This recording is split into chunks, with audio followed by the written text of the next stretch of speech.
వైఎస్ఆర్సీపీ అధినేత and AP మాజీ CM Jaganmohan Reddy గారు అయితే మావిగానే మా ఎలక్షన్ క్యాంపెయిన్లో ఉండబోతోంది, దాన్ని మేము ప్రమోట్ చేయబోతాం, దాని మీదే మేము ఎలక్షన్కి అయితే వెళ్ళబోతున్నాం అని చెప్పేసి అంటున్నారనమాట.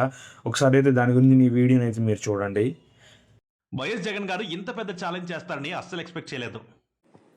Mavigan versus Amaravati. Yes, we would stand by it. We are for Mavigan. Everybody who is for Mavigan will vote for YSRCP.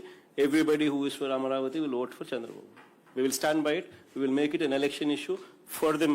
We'll put it up in the manifesto also. Mavigan, YSRCP.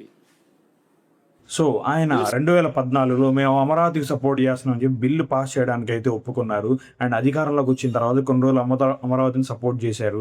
దాని తర్వాత అసలు ఈ Amaravati suit కాదు and 3 రాజధానులు ఉండాలని చెప్పేసి మూడింటిని అయితే మేము అభివృద్ధి చేస్తామని చెప్పేసి ప్రపంచంలో ఎక్కడ లేని విధంగా అభివృద్ధి చేస్తామని చెప్పారనమాట.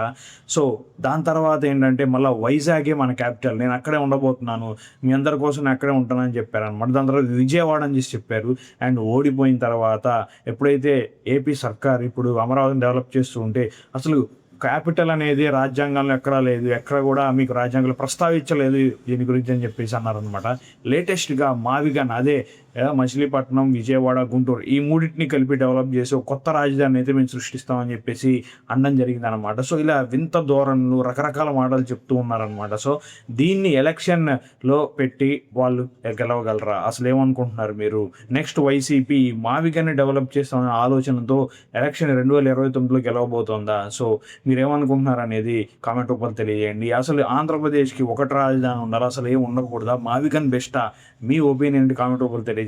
అండ్ మా ఛానల్ చూస్తుంటే సబ్స్క్రైబ్ చేసుకోండి. Thank you so much. Good bye.